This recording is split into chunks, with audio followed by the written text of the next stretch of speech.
어느 할머니가 그 동네 분이 한 10가구가 사는데 할머니가 한글을 몰라. 그래서 그 서울에서 이 아들이나 딸들이 편지가 오면 우체부가 이걸 다 읽어줘야 돼요. 그런데 이 할머니 한 분이 자기 그 아들에 대한 소망이 워낙 있다 보니까 그 한글을 모르는데 그 자기 아들 이름을 도형으로 외워버린 거야, 이 할머니가. 그 어느 날 우체부 아저씨가 그 할머니 집을 딱 지나가는데 이 우체부 아저씨도 이 할머니의 아들이 편지 와 있는지 모르고 지나가는데 할머니가 그 편지 좀 보자 하니까 우체부가 보여주니까 우리 아들 편지가 여기 있지 않냐.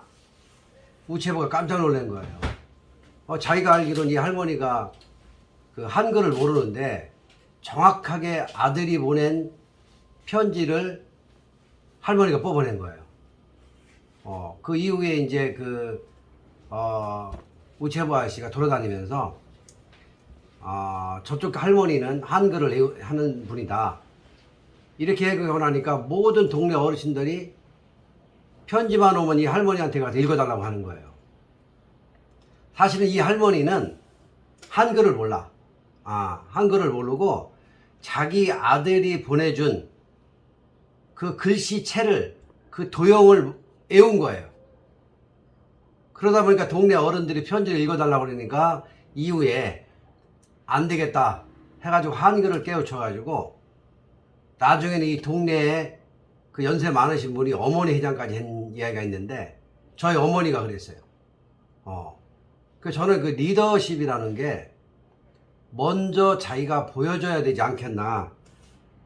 요즘 시대가 이제 메타버스에다가 뭐 제페토 시장이죠. 앞으로 굉장히 심화가 될 것 같아요. 우리가 보면은 헛것이 보이는 것이 바로 그 AI라고 그래요. 근데 헛것이 보이는 것과 헛것만 보이는 것과는 틀리거든요. 제가 많은 행사를 해보면은 진짜 리더자의 역할이 많이 틀리는 것 같아요. 그래서 오늘은 쉽게 얘기해서 우리가 진짜 리더, 그동안 우리가 배운 게 뭐 서번트 리더라든가 뭐 남한테 봉사하는 리더는 많이 했지만 진짜 리더, 그래서 인파워먼트에 대해서 한번 얘기를 해보려고 해요. 잘 아시다시피 인파워먼트 뒤에 쭉 얘기하겠지만 나 대신 남을 믿는 거죠. 인파워먼트가 요거를 정리해 보면은 이후에 내용이 나오겠지만 우리가 어떤 일을 하든지 간에 남을 믿는다는 게 참 힘들죠. 그죠? 요즘에 그 대통령 후보 선거하는 거를 보면 참 재밌죠? 나 영화 보는 것 같아. 코미디 보는 것 같고, 이 와중에 우리도 속해 있죠. 그래서 진성 리더십이라고 하죠. 진성 리더십은 과연 우리가 어떻게 리더를 해야 되고 우리가 어떻게 따라가야 되느냐. 우리나라 분들이 흔히 시험 먹는 말이 있어요. 왜 한국 분들은 좀 이렇게 냄비와 같다, 이렇게 양은 냄비와 같다. 사실은 빨리 끓어요. 우리 학생들도 마찬가지겠지만, 통상적으로 한국에만 있는 은어가 있어. 다혈질이란 말이 있죠. 우린 좀 다혈질이야. 누가 좀 칭찬해주면 쭉 올랐다가, 누가 또 열받게만 확 내리고. 그러니까 리더자가 참 굉장히 힘든 것 같아. 이런 걸 다 이겨야 되니까. 사업하고 직장 다니다 보니까 이런 문제가 많이 생기죠. 그럼 나는 생각하는 꼭 하나 있어. 리더자가 되려면 자기만의 그 핵심 키워드가 있어야 될 것 같아. 하다못해 가훈이 있든 뭔가 이렇게 보여줄 사항. 저는 내 자신이 뭐 사훈이라고 놓고 우리 협회 훈을 3가지를 정하고 있는데 1000원 100개라고 그래. 나는 1000개 많은 아이디어를 내야 된다. 한 게 내 그 리더십의 기초예요. 우리가 지금 시대가 이제 디지털 시대죠. 디지털 시대 지나서 이제 거버넌스로 가고 있는데 진정한 리더의 기본이 자기만의 철학이 좀 있어야 된다는 걸 얘기하고 싶은 거예요. 그래서 자기에 대한 사명을 잃어버리면 안 된다는 표현을 좀 하고 싶고, 지금 이제 선거철인데 내년 3월 9일에 대통령 선거죠. 또 5월 달에 지방자치 선거죠. 저는 개인적으로 지방자치는 별로 안 좋아하는데 그 뭐 구의원회, 시의원회 우리 세금 너무 많이 내고 그분들이 정말 우리를 위해서 일을 하는지 걱정스러워. 이 조그만 나라에 모두가 다 리더자라고 그래요. 뭐 잘 아시다시피 시골 같은 데 가면 이 군의원, 구의원 파워가 군의원 파워가 서울에 있는 대통령보다 더 힘이 세요. 군의원 말 한마디면 그냥 다 깨갱깨갱 돼. 제가 천안에서 이렇게 있다 보니까 두 가지 공무원의 얘기합니다. 하나는 9급부터 올라온 공무원 찐공이라고 합니다. 두 번째는 어쩌다 공무원 어공이라고 합니다. 근데 어공이 파워가 더 세다는 거야. 어공이. 자, 우리가 유사 리더와 진성 리더라고 봅시다. 진성 리더는 자기 밥그릇이야. 처음부터 끝까지 가야 되는 거죠. 자기 일에 책임을 져야 되죠. 그래서 사명으로 진짜 자기를 뜨겁게 해야 되죠. 자기 스킬 연구해야 되죠. 또 자원 결정해야 되죠. 자기 또 이미지 품성이 있죠. 자기 책임주의에 있는 게 바로 진성 리더예요. 앞으로는 군의회나 시의회 또는 구의회에서 그 의회에서 활용하는 공무원도 의회에서 뽑는답니다. 자, 그렇다면 군의회하고 이제 패가 갈리는 거예요. 서로가 이제 땅 따먹게 하는 거죠. 자, 파워포인트가 보이는지 모르겠는데 유사 리더와 진성 리더를 한번 이해해 주셔야 돼요. 자, 유사 리더 봅시다. 자, 유사 리더는 다른 사람의 스토리를 자기화시키는 거죠. 다시 말해서 다른 사람의 스토리를 진짜처럼 보이는 거예요. 저도 사실 가끔 활용을 하는데 그 유명한 분의 그 이야기를 들어보면 내가 그 상황극에 들어가는 것 같아요. 여러분 잘 아시겠지만 허경영 씨가 강의하는 걸 들어보면 정말 너무너무 행복한 그 내면의 세계야. 다시 말해서 메타버스 세대야. 메타버스 세계에 내가 있는 것 같아요. 그게 바로 유사 리더죠. 마치 자기 것처럼 만드는 거죠. 그리고 이 유사 리더는 순간순간 카멜레온이야. 그 자리만 피하면 돼. 찐공과 어공을 잘 이해하셔야 돼. 어쩌다 공무원들은 그 순간을 잘 피해가는 입으로만 얘기하는 거죠. 그래서 저는 가끔 어공에 대해서 뭘 얘기하냐면 아주 좋은 말이든 아주 나쁜 말이든 내 입에 담고 있으면 꿀이 되고 좋은 말이든 나쁜 말이든 뱉는 순간 독이 된다, 이런 표현을 해요. 왜냐면 리더자는 말 한마디가 법이야. 뭐 대표이사 사장이 야 뭐 다음 달 보너스 줄게 얘기해놓고 보너스 줄 때 되니까 야 회사가 어려워서 못 주겠다, 그거 믿을 수 있을까요? 나는 이제 특허를 많이 갖고 있는데 특허 가지고 우리가 NFC를 하다 보면은 여러 가지 문제점이 생겨. 특허의 가치 평가를 사람이 보는 무슨 뭐 스토리 그게 있는 게 아니라 평가하는 사람마다 가격이 틀려요. 정말 신뢰할 수 있는 사람이 평가해서 그 기술을 평가하다 보면 정말 특허 가치가 좋아. 그런데 아까 얘기했던 어공, 대충 전문가가 특허 가치 평가를 하면 가격이 왔다 갔다 해요. 충청도 말로 이거 얼마요 하면은 알아서 줘요, 이런 식이에요. 아주 힘든 과정이 유사 리더자죠. 사실은 유사 리더와 진성 리더를 구별하기 좀 힘들어. 왜냐면 우리가 이거 구별할 정도 되면은 뭐 어디 산에 들어가 있어야 되겠죠. 하지만 여러분들은 유사 리더와 진성 리더를 잘 구별해야 되는 게, 첫 번째는 마치 자기 일처럼 얘기하는 경우, 마치 자기가 환상적으로 얘기하는 경우, 이런 건 유사 리더라고 그러죠. 이것을 다시 평가하면은 여러분 혹시 돈 남한테 이렇게 채권을 차용해 주겠는지 모르겠지만 내가 돈을 꿔주고 돈을 받으러 갔어. 분명히 돈을 받으러 갔어요. 돈을 받으러 갈 때는 큰 소리 빵빵 치고 가. 오늘은 내가 꼭 받아야 되겠다. 그리고 막상 돈을 받으러 들어가서 그 채무자하고 30분만 얘기하면 내가 있는 돈을 다 주고 와야 돼. 요게 유사 리더자한테 걸리는 거예요. 왜냐면 그분들은 마치 자기가 진성 리더인 것 마냥 우리를 이겨나가는 거예요. 맞으면 머리도 좌뇌우에 싸우는 거죠.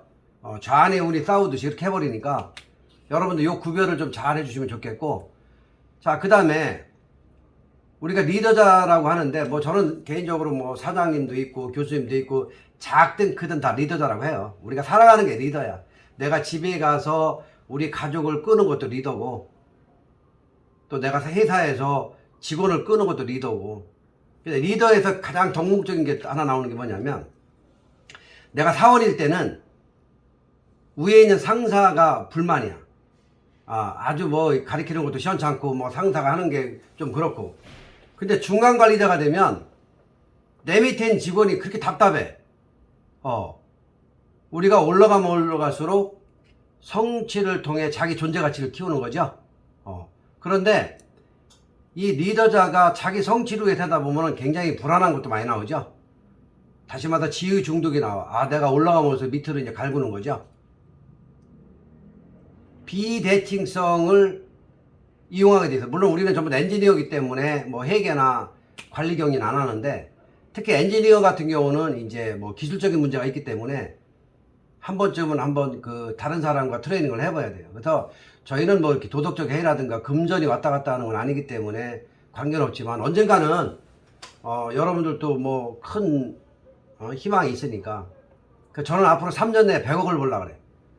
내가 교수로 있다 보니까 돈을 벌 수 없었는데 내가 생각하는 게 있어가지고 그 100억을 벌기 위해서 아마 나도 성취 중독에 걸리겠죠. 한 가지 희망, 도덕적 해이만 안 되면 되는데, 요즘은 뭐 50억, 100억이 돈이 아닌 것 같아. 제가 처음에 공직에 있다가 한국 폴리텍 대학에 왔을 때 그 뿌조를 탔는데 사람들이 나한테 도덕적 해이처럼 나한테 욕을 하더라고요. 그래서 지금 공주대학교 간 지가 한 15년 됐는데, 벤저를 끌고 딱 가니까 사람들이, 교수님들 그러더라고. 내가 양해를 구했더니, 그게 뭐 어떠냐고. 그래서 그때 내가 느낀 게 있어요. 그릇의 가치가 차이가 틀리구나. 폴리텍에 있을 때 그릇하고 공주대학교 그릇이 틀리구나. 그럼 공주대학교 말고 더 큰 대학에서는 더 큰 그릇이 있겠죠? 여러분 코이라고 아시죠? 물고기. 물고기가 작은 어망에 넣어놓으면 작은 거고, 큰 어망에 넣어놓으면 고기가 금방 커지는 거예요. 여러분들은 성취 중독이나 지휘 중독보다는 그거를 진짜 필연적으로 하는 진성 리더가 되는 게 여러분들이 할 일이에요. 그래서 오늘 수업 시간을 임파워먼트에 대해서 얘기를 하고 싶은 거예요. 자, 임파워먼트는 우리가 혼자 할 수 있는 게 아니에요. 기업의 이 CEO들이 사실은 자기 혼자 돈을 벌고 자기 혼자 기업을 키운 건 아니죠. 이 장사하고 사업은 틀려요. 장사는 내 돈과 투자해서 내가 하는 거예요. 사업은 펀딩을 하든 VC를 받든 남의 돈 가지고 움직이는 거예요. 그런데 진짜 리더자는 임파워먼트, 내 직원이나 나와 함께하는 파트너한테 나의 재능을 공유하는 거죠. 창의성, 재능, 능력, 잠재 능력을 공유하는 거예요. 이 진정한 공유 기술이 있어야 임파워먼트라고 그래요. 자, 그렇다면 자 봅시다. 창의성, 재능, 잠재능, 능력을 나와 연관된 사람한테 공유시키는 거예요. 그럼 이 많은 사람한테 공유하기 때문에 내가 그렇게 힘이 안 들어도 되겠죠? 사실은 이게 굉장히 힘든 거예요. 내 모든 것을 줬다가 내가 그 친구한테 당하는 수도 있고, 내 모든 걸 이양했다가 뭐 하는 것도 있고. 그래서 진짜 리더십은 1%의 MSG를 주면 안 되는 거예요.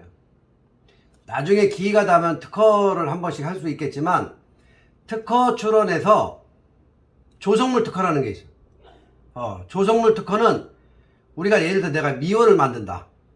아니 뭐 예를 들어서 무슨 뭐 녹용 가지고 무슨 뭐 이렇게 골관절에 좋은 뭘 만든다면, A 녹용 몇 프로, B 뭐 당귀 몇 프로, C 뭐 몇 프로 넣고 마지막 중요한 히든 카드는 얘기하지 않는 거예요. 그래서 이거를 통상적으로 말하는 게 노하우라고 그러죠. 노하우가 깊이 들어가면은 뭐예요? 조성물 특허에서 노하우가 깊이 들어가면 그 영업비밀 보호법이라고 그래요. 그래서 가장 중요한 거, 진짜 리더는 많은 창의성, 재능, 나머지 공유할 수 있는 거는 다 주지만 마지막 1% 영업비밀 보호법, 손맛이라고도 합니다. 이거는 주는 게 아니에요. 그게 인파워먼트의 기본적인 소셜이에요. 자, 컬처 프로세스를 한번 보면 인파워먼트 과정은 우리가 통상적으로 실리 구축에서 마지막까지 가는데 이게 참 중요한 부분이에요. 내가 마지막 코너에 몰렸을 때 상대방 실수를 인정한다는 거, 이거 정말 힘들어요. 이거는 정말 우리가 부처님 뭐뭐뭐 하나님 뭐뭐뭐 아니고는 힘들죠. 그래서 마지막에 스텝 5에서 실수 인정을 하지 않기 위해서는 순리대로 잘 트레이닝 해야 돼. 중간에 스텝 바이 스텝이 들어가야 돼. 그래서 여기 보면 실수 인정, 동기부여, 문화가 필요하다. 문화가 컬처죠. 문화가 필요하다는 얘기예요.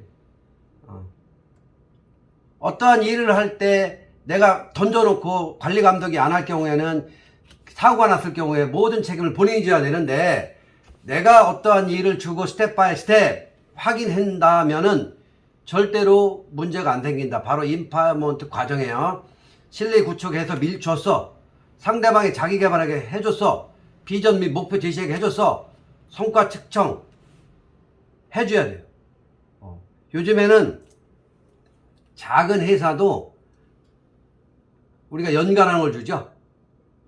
또는 월차라는 걸 주죠. 옛날처럼 조그만 회사도 다 주더라고요. 그런데 여기서 오너들 생각이 한 가지가 나오는 게 있어요. 여러분들 다 오너이기 때문에. 왜 나는 맨날 주기만 해야 돼? 받는 게 없어.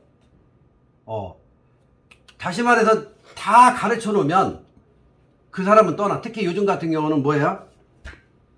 코딩이라든가 메타버스, 제패스 이쪽에 프로그램 연구하는 친구들은 그냥 컴퓨터만 두들길 줄 알고 자기가 코딩 전문가라고 하면은 연봉이 팍팍팍 올라가요.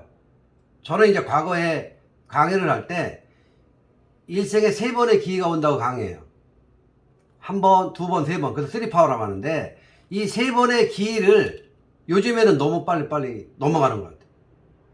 우리 그 대학원생들은 중후한 멋이 있고 내재에 힘이 있기 때문에 3번의 기회를 반드시 받아야 돼요. 그런데 요즘 MZ세대 20대 친구들은 무슨 그냥 알 수가 없어요.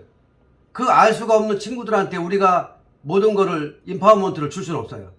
관리 감독이 필요한 거예요. 자, 우리 이 박사님이 자동차 수리를 하는데 신입사원한테 모든 걸 고치라고 줄 수 없는 거예요. 누군가가 중간 관리자가 필요한 거죠. 그 리더자는 피곤해. 리더자는, 그런데 여기서 중요한 부분이 진정한 리더자는 안 먹어도 배불러. 진정한 리더자는. 진정한 리더자가 아니기 때문에 많이 먹어도 배탈 나는 거죠. 아까 제가 말씀드렸어. 자, 진정한 리더자는 모든 게 자기 스킬대로 움직이기 때문에 행복할 수가 있는데 내가 뱉은 말이 달코나가 될 수 있어요. 근데 진정하지 않은 리더자는 뭐든지 불안한 거야. 이 부분을 잘 이해하셔야 돼요. 그래서 인파워먼트의 과정이 이렇다는 거고, 자, 그러면 흔히 인파워먼트라면 아까 말씀드려서 내가 직원들한테 다 줄 거냐, 모든 권한을 다 줄 거냐, 아니란 얘기죠. 내가 모든 권한을 다 줘가지고 그 친구가 잘하면 얼마나 좋겠어. 근데 현실이 안 되지. 그래서 아주 인파워먼트의 정확한 의미는 믿을 수 있는 사람에게 충분한 권한을 줘야 된다. 믿을 수 있는 사람. 믿을 수 없는 사람한테 준다는 건 말이 안 되죠. 그러나 우리가 믿음의 실리 속에서 서번트 리더십이라고 합시다. 그분들한테 하나하나 권한을 주는 거 있어. 그거 보고 우리가 뭐라 그래? ETF라고 그러죠? 쪼개주는 거예요.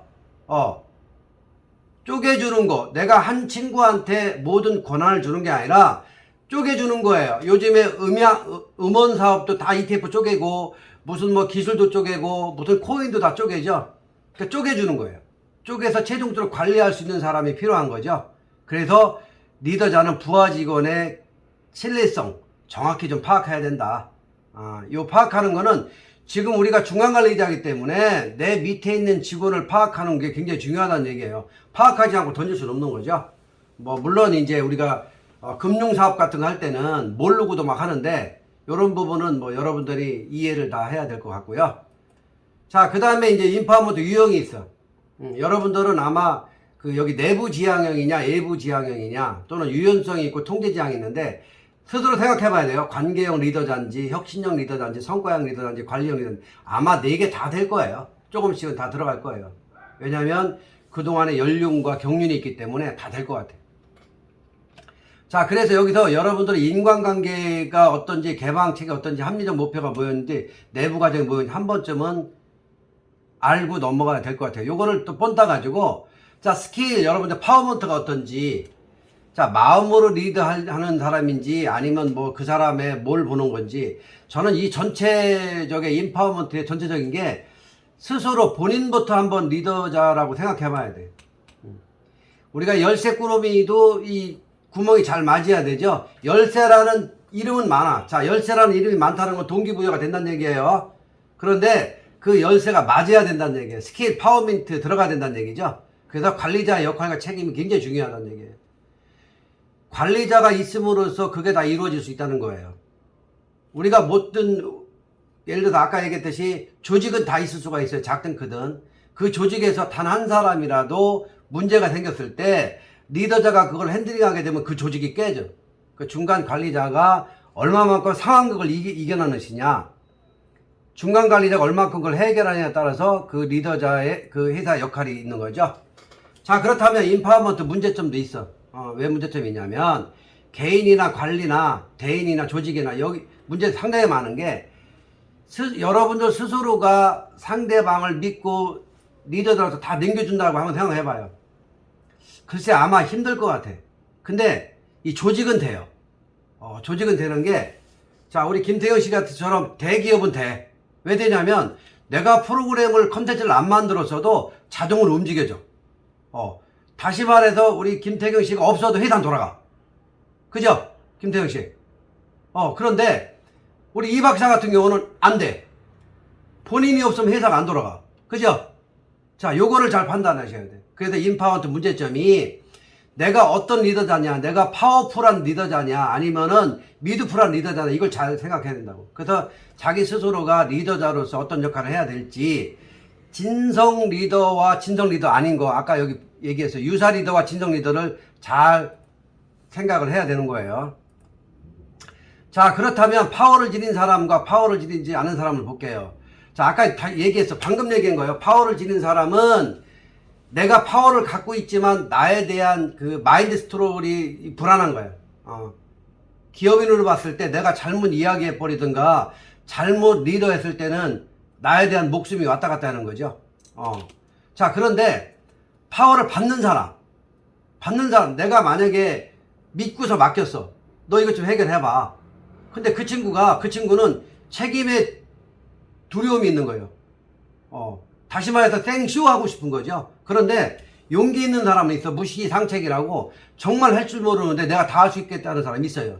이런 사람은 한 번은 우리가 무작정 밀어주는 게 괜찮아. 왜냐? 한 번 실패는 그 친구는 반면에 해결할 수가 있거든. 그런데 희피하는 사람, 이런 사람은 한 번쯤 여러분들이 따져봐야 된다 이야기예요. 그래서 과거의 인파워먼트 조직은 우리가 피라미드시였죠. 버티컬 라인이라고 그러죠. 맨 위에 사람들이 보는 시각이 버티컬 라인이 돼 있어. 그래서 요즘에는 옛날에 과거도 아시다시피 뭐 대표이사, 뭐 부장, 과장, 차장, 과장 이렇게 돼 있죠. 근데 요즘은 어때요? 외화드야. 말 그대로 자기 책임자라고 그러죠. 특히 뭐 이 공공기관이나 관공서 가면 팀장이 다 책임지죠.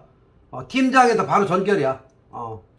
그래서 단위 조직이라고 그래요. 사실 이런 말이 많이 나와 있었어요. 키포인트라고 그랬는데 많이 나와 있었는데, 요즘에는 CEO가 리더들로서 결정하는 게 아니라 단위, 팀이 다 결정하는 거죠. 그래서 이런 문제도 리더라서 한 번쯤은 결정을 해봐야 됩니다.